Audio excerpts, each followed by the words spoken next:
Seja cuidado por aquele que conhece a sua história, conhece a sua vida, que jamais te esquece, jamais te esqueceu, jamais te abandonou, jamais te deixou só. Aquele que tem sido teu companheiro fiel, teu amigo, teu guarda, aquele que tem sido o teu refúgio, aquele que tem sido a esperança da tua vida, aquele que tem estado diariamente cuidando de você de formas que você nem imaginava, que você nem tinha pretensões, mas você é cuidado por Ele. Que Deus guarde você, que Deus guarde a tua vida, que Deus guarde a tua casa, a tua família, que Deus guarde profundamente vocês. Que esses dias sejam dias de vitória, dias onde o Senhor esteja preparando algo sobrenatural e que você possa ser encontrado por Ele e que exatamente nesses momentos, nessas lutas que você está vendo, que as pessoas estão vivendo, ou que talvez você esteja enfrentando, seja também o motivo aonde você venha glorificar a Deus, agradecer a Deus e dar uma festa, porque para toda luta tem uma vitória, para cada batalha, para cada guerra, Deus prepara uma vitória para entregar na mão dos seus filhos. Amém? Sejam todos bem-vindos nessa noite, para a glória do nome do Senhor. É uma alegria poder estar com vocês, poder estarmos juntos aqui nesse culto maravilhoso, na quinta-feira profética. Creio que esse tempo do isolamento social já deve estar chegando ao fim. Em breve a gente vai estar bem juntos, dando glória a Deus, né? Todos próximos e com muita alegria poder exaltar o nome santo do Senhor. Mas nesse momento eu quero convidar você a ofertar, a adorar ao Senhor, a devotar e devolver os seus dízimos à casa do Senhor. Nós precisamos manter a obra do Senhor funcionando, a casa do Senhor funcionando. Nós precisamos manter a estrutura pronta. Então eu preciso que você me ajude. Pastor, como é que eu posso... Pega o envelope para mim, por favor. Como é que eu posso ofertar? Você pode ofertar de diversas maneiras. Você que é membro da igreja, você está no grupo da igreja, você pode chamar os diáconos, que são os tesoureiros da igreja, diácono Austré, diácono Wesley, você pode chamar eles. Eles vão lhe auxiliar como você pode ofertar. Vão até a sua casa, vão levar a maquineta, você pode passar o cartão de crédito, débito, enfim. Pastor, eu não sou membro da igreja, como é que eu faço para ofertar e para dizimar? Como é que eu contribuo? Você pode me chamar aqui no chat no chat da transmissão, você pode estar conosco aqui, você pode também estar contribuindo, você que é membro, você que não é, através do QR Code, está aqui, ó. Você aponta o seu celular aqui para o QR Code, está vendo? Aponta aqui para o QR Code, você vai ser redirecionado para uma página, nessa página você vai poder ofertar, lá tem as contribuições que você pode dar, tem os valores que você pode estar dando, aqui você vai poder ofertar tanto no seu cartão de crédito, como também você poderá ofertar no boleto. Pastor, meu cartão de crédito está estourado, como é que eu faço? Clica no QR Code, você gera um boleto, paga o boleto, que vai chegar até as finanças da igreja, até a tesouraria da igreja. E aí você estará contribuindo de forma abençoadora. Então, nós iremos manter a obra do Senhor funcionando, a casa do Senhor funcionando, pagando aluguel, pagando energia, internet, transmissão, equipamentos, enfim, toda essa estrutura que nós construímos para esse tempo, para que todos pudessem ser abençoados, tá? E essa transmissão, ela vai continuar, né?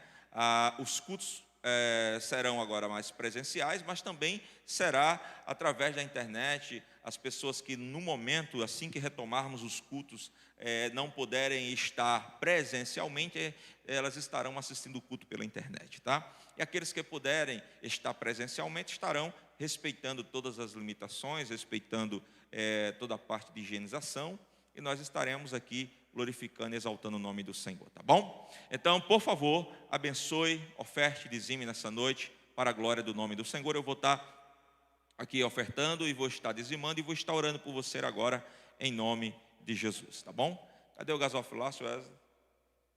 Está aqui depositando e orando, representando você, representando sua família, representando sua casa, representando aqueles que vão participar nessa noite, tá bom? Estou depositando minha oferta. Eu vou estar orando. Pai, no nome de Jesus, nós apresentamos a Ti cada um que ofertou, dizimou, contribuiu conforme a Tua palavra. Nessa noite, faça cumprir o que está escrito na Tua palavra, abençoando-os de forma sobrenatural, em nome de Jesus. E você concorda comigo dizendo amém, tá bom?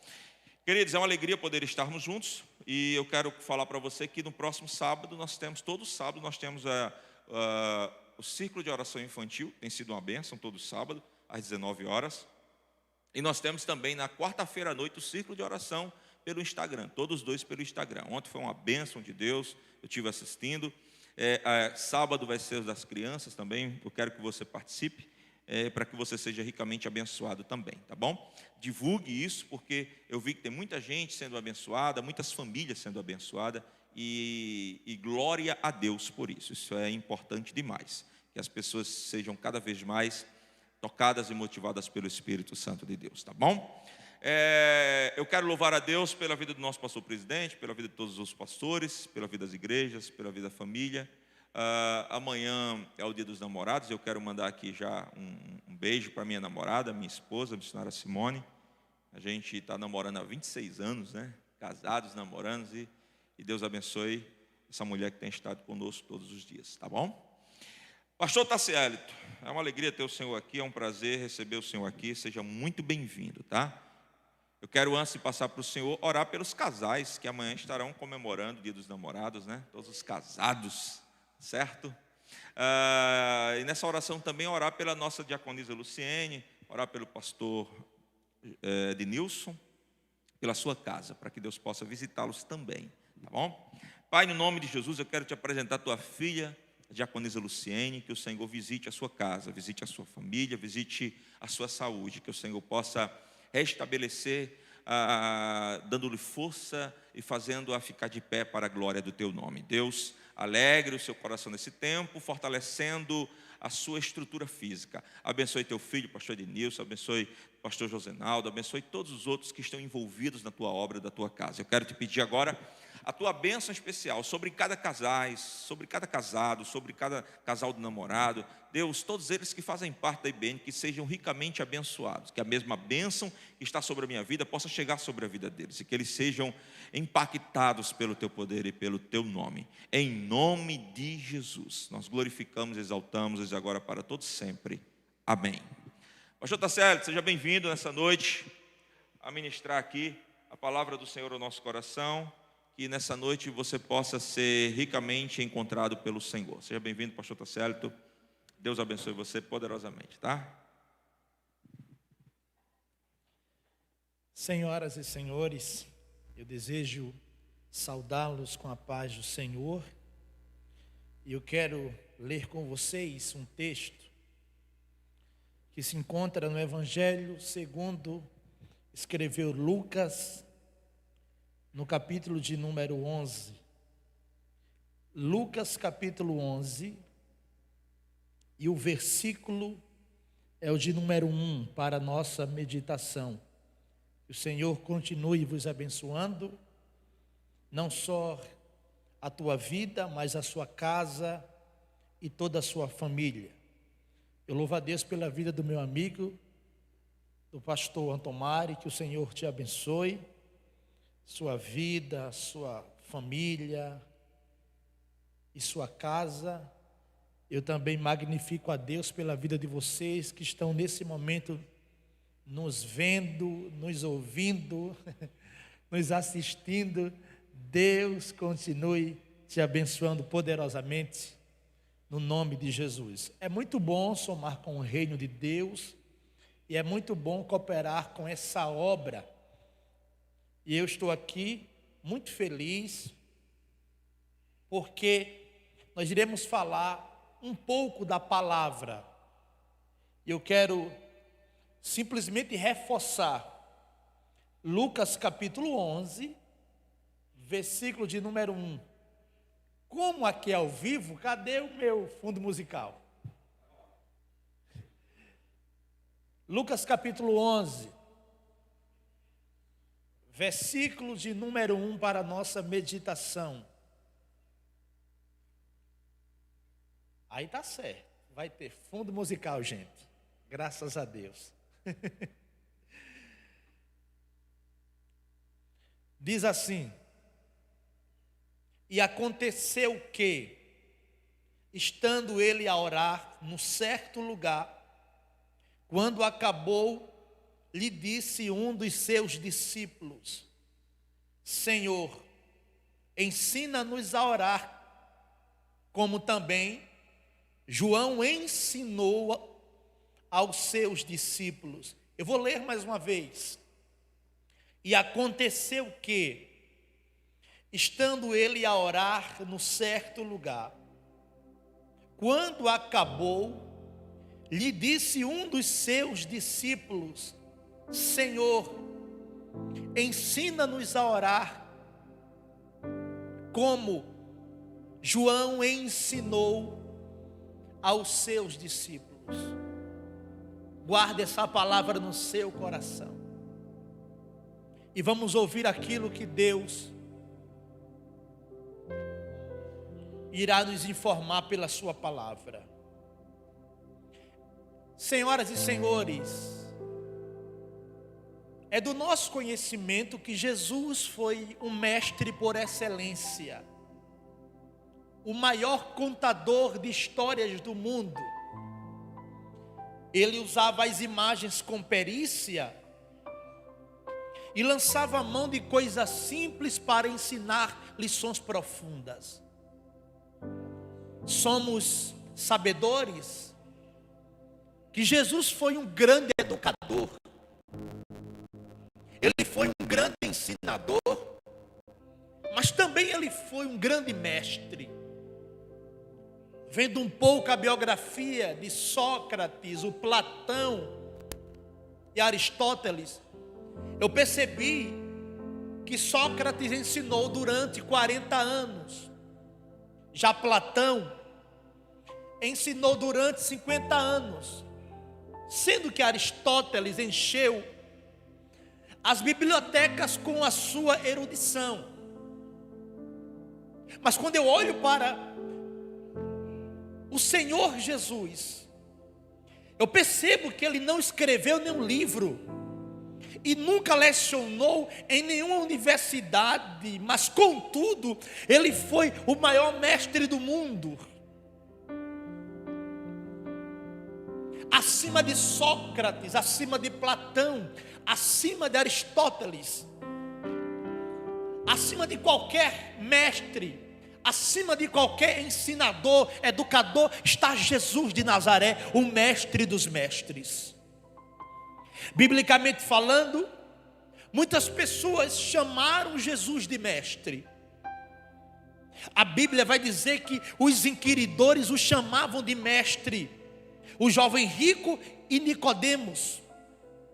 Em Mateus capítulo 22, versículo 16, o texto vai dizer que até os inimigos de Jesus chamaram ele de mestre. Eu estou falando dos herodianos.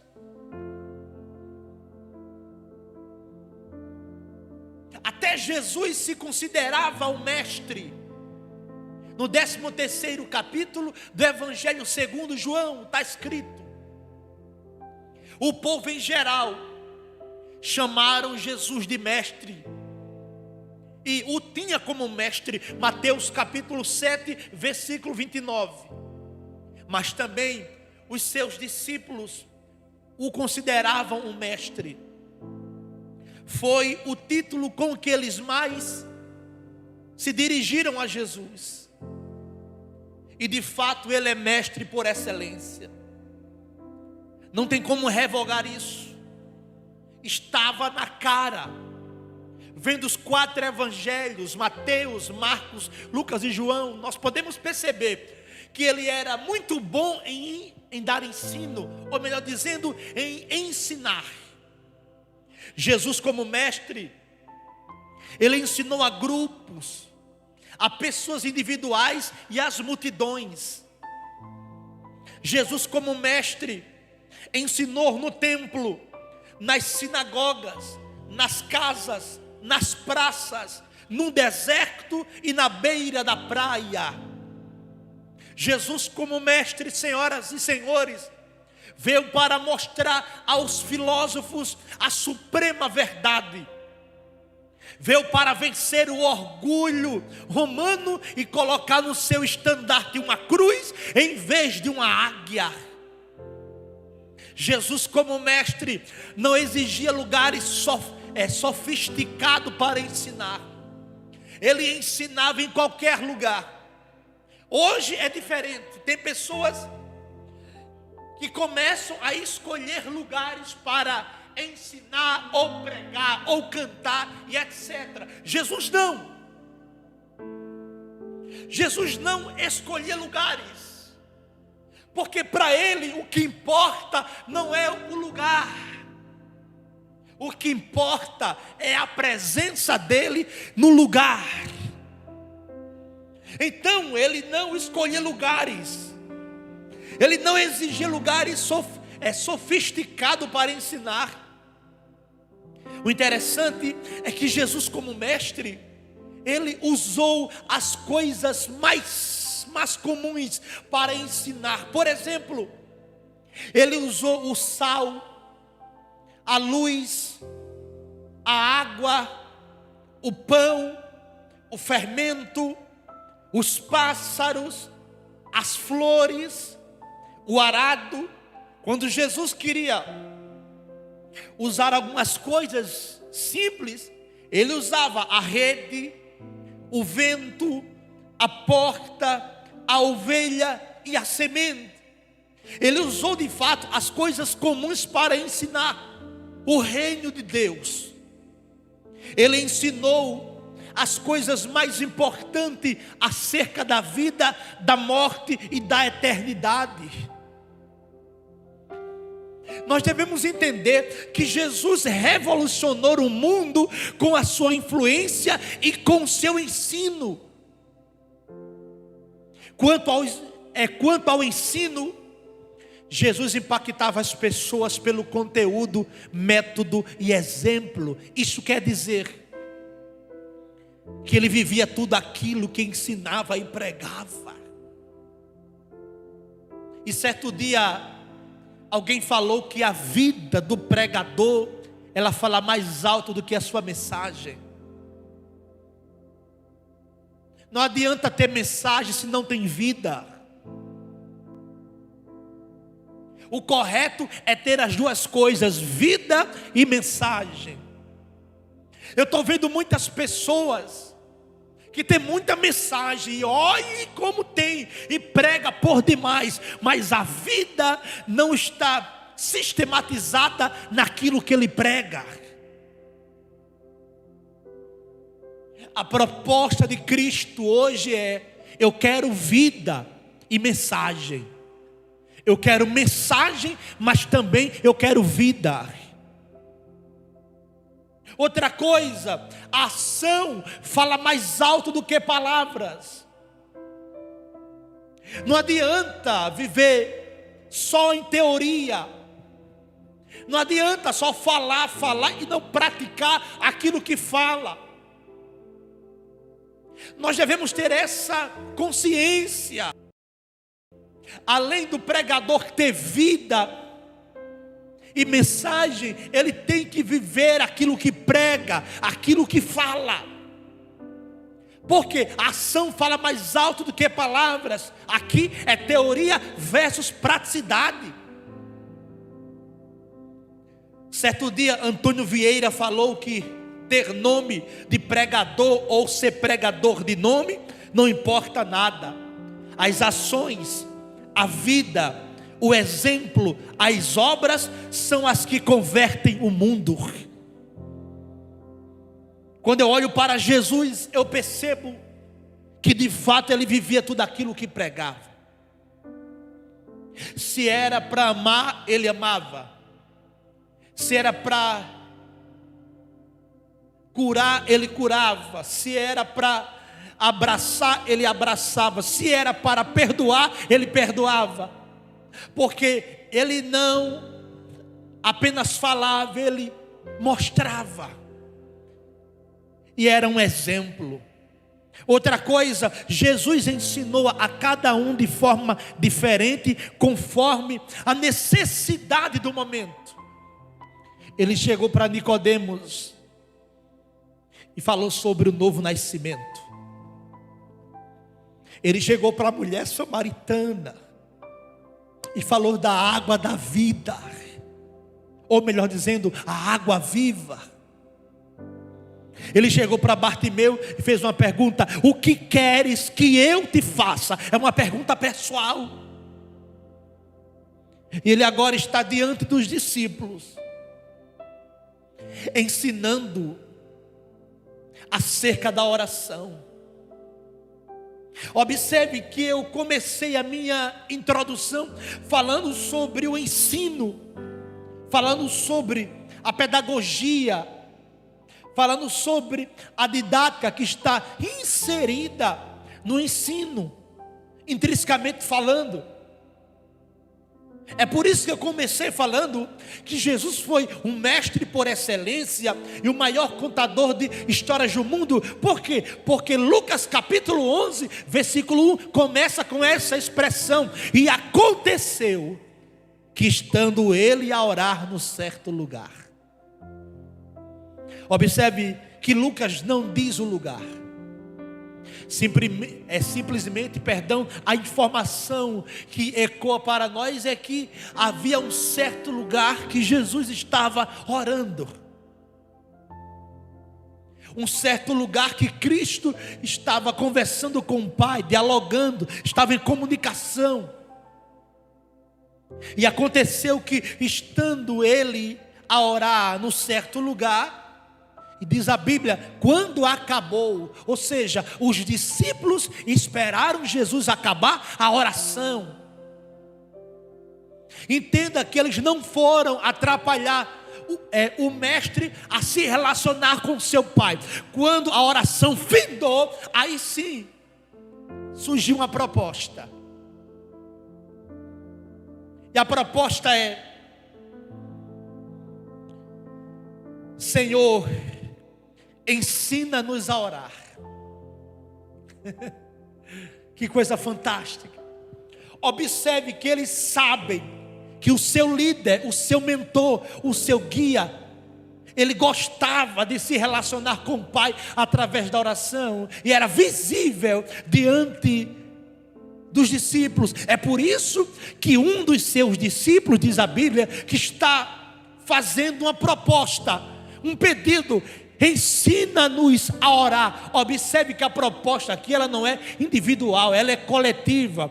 Por quê? Porque se fosse individual, esse discípulo que fez a pergunta se expressaria dessa forma: eu quero que o Senhor me ensine a orar.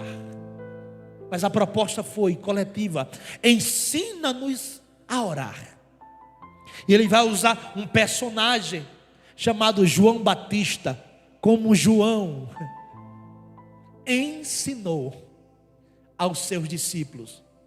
Isso aqui me surpreende, pastor Tomari. Por quê? Porque até então conhecemos João como um profeta, e não como alguém que tinha uma vida de oração. Até então nós conhecemos João como aquele que veio para simplesmente preparar o caminho. Conhecemos João como alguém que era a voz que clamava no deserto, mas nos informar que João era um homem de oração, a Bíblia não fala isso. A Bíblia fala que ele era um profeta, uma voz que clamava no deserto, que veio para endireitar os caminhos e preparar o caminho para o Cordeiro, para o Messias. Era como se fosse um arauto. Mas olhar para João e perceber que ele era um homem de oração, isso me encanta. Porque nem todo mundo deve saber que você ora. Entendeu? Há pessoas que oram, mas não aparenta ser alguém de oração, mas ora. Agora, há pessoas que têm a fama de que ora, mas não é isso que se dizem. O que o texto nos revela sobre João Batista é que ele era um profeta, mas um homem que ensinava os seus discípulos a terem uma comunicação com Deus, é a primeira vez que eu vejo nesse texto. Ensina-nos a orar, como João ensinou aos seus discípulos. E de fato, pastor Tomás, Jesus aceitou a proposta. Ele gostou daquilo que ouviu. Ele vai dar como base o modelo central da oração dentro da Bíblia, o Pai Nosso. Sendo que esse Pai Nosso, que é citado em Lucas, ele é resumido. Agora, lá em Mateus, ele é detalhado. Mas por quê? Porque o texto fala assim, versículo 2: e ele lhes disse: quando orardes, dizei: Pai nosso, que estais nos céus, santificado seja o teu nome, venha o teu reino, seja feita a tua vontade, assim na terra como no céu. Dar-nos cada dia o nosso pão cotidiano, e perdoa-nos os nossos pecados, pois também nós perdoamos a qualquer que nos deve, e não nos conduza à tentação, mas livra-nos do mal. Observe que Jesus, quando cita o Pai Nosso, ele não lança o Pai Nosso como uma questão de orar sempre, de uma forma repetitiva. Pai Nosso é um modelo de oração. Mas a pergunta que surge para nós é: o que é oração? A gente fala tanto de oração, de pessoas que oram, mas de fato, o que é a oração? Como podemos conceituá-la, defini-la? É claro que oração, pastor, é uma conversa. A oração é um diálogo. É um momento em que eu começo a me comunicar com Deus, independentemente do ambiente, do cenário, do solo que eu piso. A oração, ela também é o desejo da alma. A oração aciona o braço do onipotente. A oração é a maior força que atua na terra. Orar é conectar o altar com o trono. Orar é unir a fraqueza humana à onipotência divina. A oração é o enunciado de um suspiro, porém é o cair de uma lágrima.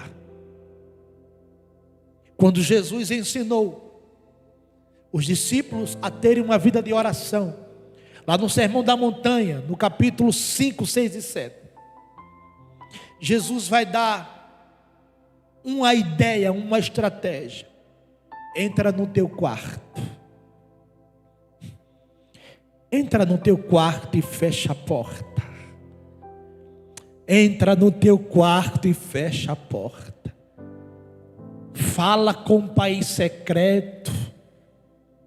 Entra no quarto e fecha a porta. E em secreto Ele também te ouvirá, te recompensará. Mas porém, o desejo dos discípulos é simplesmente aprenderem a ter uma vida de oração. Mas observe que eles andam com Cristo diariamente, e até então não aprenderam a se comunicar com o Pai. Mas eles têm um desejo, eles almejam se relacionar ao mesmo nível que Jesus se relaciona com seu Pai. Ensina-nos a orar. Ensina-nos a orar. Que essa expressão venha a ser o nosso pedido diante de Jesus. Ensina-nos a orar, como João ensinava os seus discípulos. Quando eu olho para Jesus, eu percebo que de fato ele era um homem de oração, mesmo sendo Deus, mesmo sendo divino, mas ele era um homem que se debruçava diante da oração. Marcos capítulo 6, versículo 46, está escrito assim: e tendo despedido, foi ao monte a orar. Jesus gostava de orar nos montes. Em Lucas capítulo 5, versículo 16, o texto diz: ele, porém, retirava-se para os desertos e ali orava. Além de orar no monte, ele orava nos desertos. Em Lucas capítulo 6, versículo 12, diz assim: e aconteceu que naqueles dias subiu ao monte a orar e passou a noite em oração a Deus. Ou seja, Jesus não tinha pressa de sair da presença do Pai, porque ele passou a noite inteira. Me parece que foi uma vigília. Lucas capítulo 22, versículo 41 diz assim: e apartou-se deles cerca de um tiro de pedra, e pondo-se de joelho, orava. Observe, até a posição da oração, a Bíblia diz como Jesus orava. Eu sei que a manifestação da oração, ela não é sistematizada apenas de uma posição, só de joelhos. Não. Se ora em qualquer lugar. Se ora caminhando, dirigindo. Se ora lendo, se ora pesquisando. Você tem a sua forma de orar. Mas a Bíblia diz que Jesus se encontrava de joelhos. E ali começava a se relacionar com Deus. E agora, no capítulo 11, versículo 1, nos informa que Jesus está em oração. Diante desses versículos citados, eu chego a uma conclusão. Que conclusão? De fato, irmãos, Jesus amava a oração. Eu vou te provar na Bíblia. Jesus orou antes de iniciar o seu ministério. Tem pessoas que iniciam sem orar. Jesus não. Antes de dar início ao ministério, ele recorreu à oração. É por isso que eu sempre digo: antes de fazer qualquer coisa, ore. Antes de tomar qualquer decisão, ore. Antes de falar qualquer coisa, ore. Antes de fazer qualquer compra, ore. Antes de ir para qualquer lugar, ore. Ore quando sair. Ore quando chegar. O que importa não é as suas idas e vindas, e sim a sua postura diante da oração. Ore. Outra coisa, Jesus orou antes de escolher os 12 discípulos. Até para escolher a sua liderança, Jesus teve que orar. Porque hoje tem líderes quebrando a cara, sendo traído, maltratado, vilipendiado. Há líderes sofrendo com a sua liderança. Ah, pastor, não tem escrito na testa que ele vai me trair. Mas a oração revela quem é e quem não é. A oração mostra quem de fato você vai ter que colocar para somar com você. A oração revela os falsos, os hipócritas, os mentirosos, quem está com você, quem não está com você, quem concorda, quem não concorda. Até para escolher liderança tem que orar. Jesus orou. Isso é um recado para os pastores, os pregadores, os cantores. Nós temos que orar.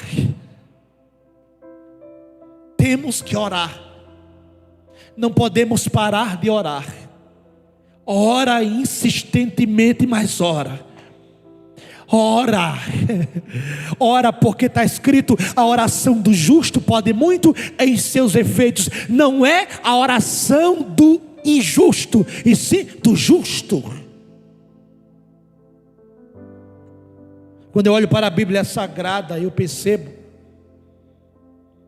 que até antes de pregar, pastor Antomari, até antes de ensinar, Jesus orou. Ele orou antes do sermão da montanha. Isso aqui cai para os mestres, os pregadores, os pastores, nós que pregamos sempre. Antes, nós temos que orar. Nós temos que orar. Porque quem ora, até pregando é diferente. Gente, quem ora, até cantando é diferente. A pessoa que ora, até ensinando, é diferenciado. O pastor que tem uma vida de oração, até pastoreando, ele é diferente. A proposta hoje é: ensina-nos a orar, Senhor.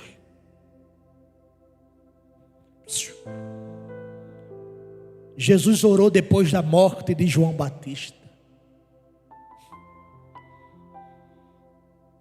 Jesus orou antes do episódio da mulher adúltera. E Jesus orou antes da crucificação.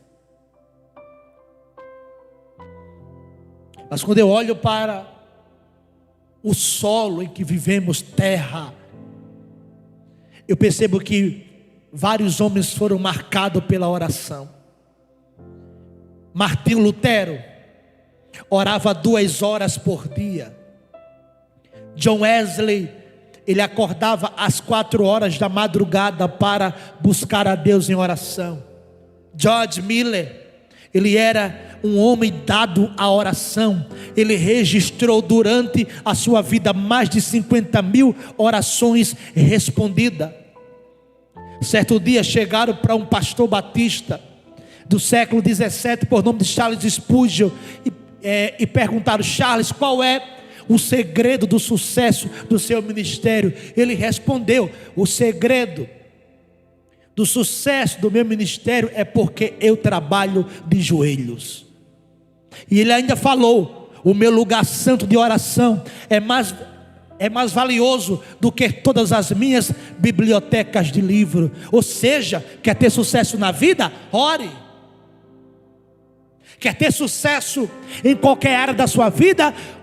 Caia na oração que dá certo.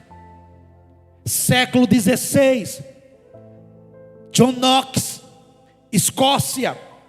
Ele era um ser humano que agonizava em oração. Ele mudou a realidade da Escócia. De que forma? Orando. E seu clamor contínuo era: dar-me a Escócia para o Senhor, senão eu morro. Dar-me a Escócia para Jesus, senão eu morro. E de fato, Deus fez, respondendo à oração de John Knox. Certo dia, o S.S. Gordon falou que os grandes da terra hoje são aqueles que oram. Quer ser grande? Ore. R.A. Torrey, ele também disse que o principal objetivo da oração é que Deus venha a ser exaltado na resposta. Agostinho de Hipona, ele falou: a oração é como o desejo. Se o seu desejo é contínuo, a tua oração também será contínua. Hernandes Dias Lopes, Ele falou que a oração não é um dever a ser cumprido, mas um privilégio a ser desfrutado. Hudson Taylor disse: quando o homem trabalha, o homem trabalha, mas quando o homem ora, é Deus quem trabalha. William Barclay falou: a oração cobre a vida toda, a necessidade do presente, o pecado passado e as tentações futuras. Senhoras e senhores, Charles Spurgeon estava na sala de aula.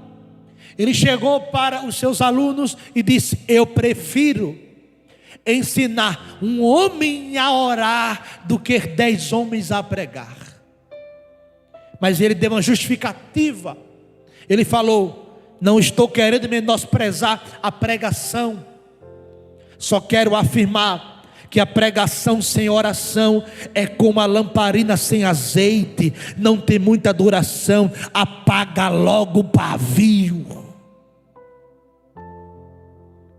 O Thomas Brooke, um puritano do século 17, ele falou: se você quer que Deus te escute quando você ora, então você necessita e precisa ouvir quando Ele fala. John Bunyan, o escritor do livro O Peregrino, ele disse: a oração é um escudo para a alma, um sacrifício a Deus e um açoite na cara de Satanás. Josué Gonçalves, em seu livro A Oração, o termômetro que mede a nossa espiritualidade, falou: um púlpito sem oração sempre será um deserto. Ele continuou sua fala dizendo: um ministério sem oração é comparado a um grande empresário que é dono de uma rede de funerárias, só lidam com os mortos. Sabe o que eu aprendo aqui? Segundo essa fala, quem não ora está morto, mas quem ora vive, está vivo. Somos resultados de oração. Um dia alguém orou por mim e por você. Tem pessoas que a gente nem conhece, mas que oram por nós. Observe que eu simplesmente contemplei uma postura de oração nesse culto. O pastor estava orando aqui pelas pessoas. E quantos não fizeram isso com a gente, sem nós sabermos? Eu vim dizer para alguém aqui: você não pode parar de orar. Continua orando, que o mal vai cair por terra. Continua orando, que a muralha vai cair. Continua orando, que Golias vai beijar a lona. Continua orando, que o mar vai se abrir.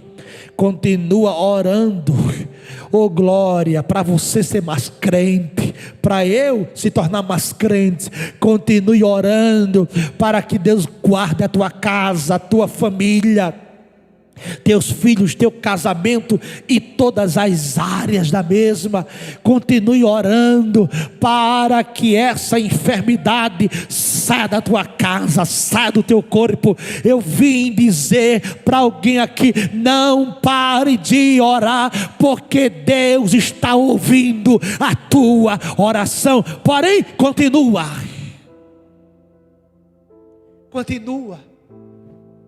E eu concluo essa minha participação dizendo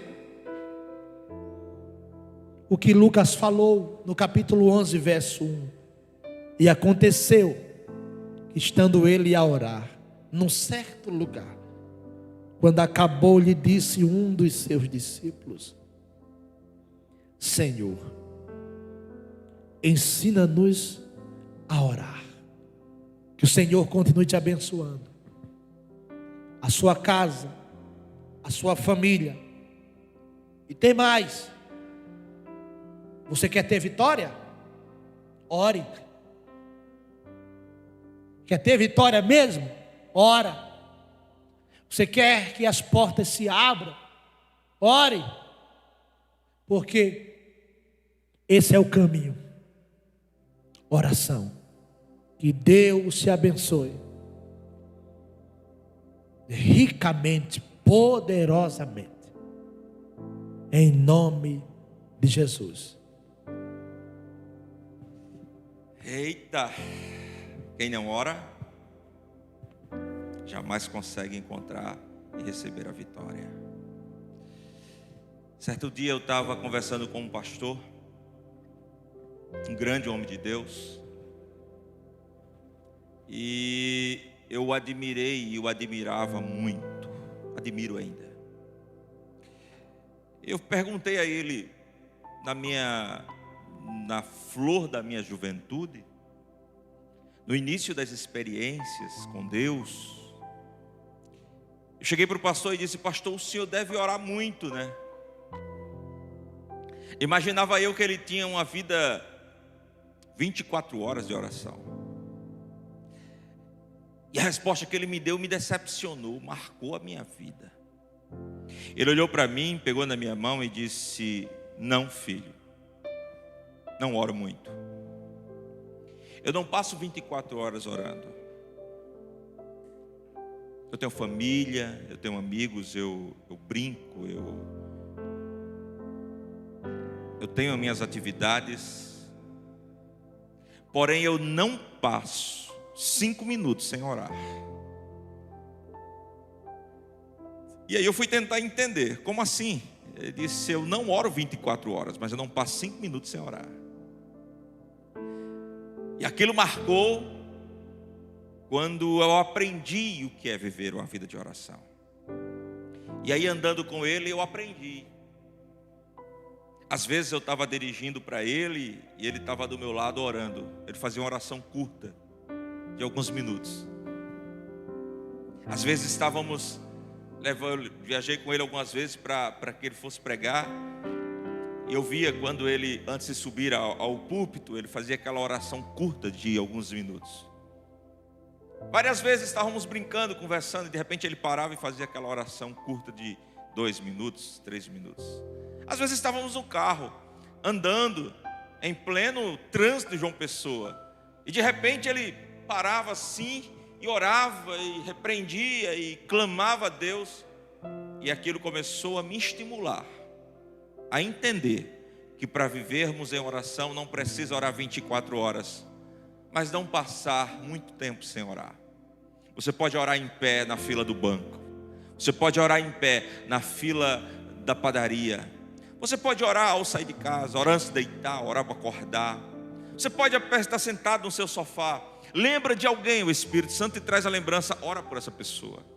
Não precisa fazer aquela oração de 1 hora, mas não deixe de orar, porque a oração é a interlocução, a oração é o diálogo, a oração é a sua conversa expressa para chegar até o coração de Deus. Então ore. Quando eu digo vamos orar, vamos orar. Tem a torre de vigília aqui no Bessa, tem orado, temos um grupo, as irmãs têm feito um grupo de oração na liderança da diaconisa Lídia. Tem a nossa diaconisa Verinha no círculo de oração, está orando. Tem a diaconisa Bernadette junto com as crianças no círculo de oração. Gente, a oração é algo importante, é algo imprescindível. A oração é uma estrutura que a gente jamais pode viver sem tê-la. É como entrar no mar, dentro de um barco sem o leme. Não tem direção sem oração. É como você entrar num carro, um acelerador, mas não ter a direção. É mais ou menos assim. A oração, ela é o guia de todos os processos. Então ore. É simples orar. Pastor, eu não sei orar. Garanto a você que se você abrir a sua boca e começar a falar as primeiras frases, nem se preocupe, porque haverá uma lembrança do Espírito Santo de Deus para a sua vida. De repente você está sem nada, você está parado no tempo e você lembra de alguém, lembra de uma pessoa que está passando por alguma situação. Sabe o que é isso? Não é o seu coração falando, é o Espírito Santo de Deus trazendo lembrança, lembrando você, trazendo você a recordação de que você precisa clamar por essas pessoas, por essa vida. Então não deixe de orar. Ore, peça que o Espírito Santo de Deus visite, que Deus envie os seus anjos, que Deus guarde a casa, que Deus mude a história, que Deus transforme. Isto é oração. Que Deus abençoe você. Deus abençoe o pastor Tassélio e sua família. Deus abençoe todos os nossos irmãos. Deus abençoe toda a família IBN. Que você seja ricamente abençoado pelo nome de Jesus, tá bom? Lembrando a você que domingo que vem nós teremos Santa Ceia. Creio que deve ser a nossa última Santa Ceia online. Espero que seja. Que a próxima estejamos pelo menos parcialmente com as nossas atividades retomadas, tá? Mas domingo Santa Ceia. Então como é que você vai fazer? Prepara, compra o suco de uva, compra o pão, prepara a sua mesa. Antes de você cear, manda a foto para a gente. Nós queremos cear juntos. Vamos sentar, ver se na hora da ceia a gente consegue conectar todos os irmãos, se a gente consegue estar unidos, né, no mesmo pensamento, no mesmo propósito, no mesmo projeto. Que a gente possa de fato estar interligado nesse propósito do coração de Deus ao nosso coração, e que a gente seja ricamente abençoado, tá bom? Deus abençoe a sua casa, Deus abençoe a sua família, Deus abençoe cada um de vocês. Não deixe de orar, não deixe de clamar, não deixe de buscar. Nos domingos pela manhã nós temos tido o domingo da consagração. Domingo passado, se não me engano, tivemos a consagração junto com o pessoal da torre de oração, da torre de vigília. Então, por favor, gente, domingo, Santa Ceia, vamos consagrar, vamos orar. A Lídia vai estar passando lá no grupo, horário, tá certo? Uma horinha só, você se conecta. Vamos ver se a gente faz a conexão pelo Zoom, para que a gente possa estar juntos, tá bom? Todos juntos orando, clamando naquele momento de oração, de devoção e de clamor ao Senhor. Eu creio que Deus trará algo sobrenatural sobre nossas vidas. Que Deus abençoe os nossos irmãos que estão enfermos, que eles possam ser convalescidos, que eles possam ser visitados, que eles possam ser restaurados pela presença do Senhor. Tenham ânimo, fortaleçam e fiquem de pé, em nome de Jesus. Vamos orar, agradecendo a Deus por essa reunião maravilhosa. Espírito Santo de Deus, muito obrigado. Senhor da glória, nós rendemos a Ti todo o louvor, toda a honra. Nós entronizamos, Senhor, e Te agradecemos e dizemos muito obrigado. Não somos merecedores de nada, mas Tu és a nossa herança. Então, Pai, glorificado seja o Teu nome e glorifica o Teu nome na vida dos meus irmãos. Visita a casa de cada um, visita a casa da Austréia, a casa de Helena, a casa do pastor Denilson, visita a casa do pastor Josenaldo, visita a casa de todos eles, Senhor, aqueles que precisam ser restaurados. E que o Teu nome e no Teu nome, e somente no Teu nome, haja glorificação do Teu nome. Leva-nos em paz para nossas casas, livra-nos do homem mau. Agora, Senhor, essa semana que os nossos governadores vão decidir, os nossos governadores e prefeitos, que o Senhor dê a direção a eles de como fazer, de como agir, para que tudo seja para a Tua glória, que não haja nenhum prejuízo, e se vier alguma peste de gafanhoto, o Senhor possa repreender no nome de Jesus. Em nome do Pai, do Filho e do Espírito Santo. Amém. Receba as bênçãos sobre a sua casa e sobre a sua vida. O grande amor de Deus, as ricas consolações do Divino Espírito Santo, a graça salvadora e redentora seja sobre a tua casa, sobre a tua família, sobre o teu lar. Você concorda comigo dizendo amém. Deus abençoe você. Boa noite. Até domingo no culto. Tá bom?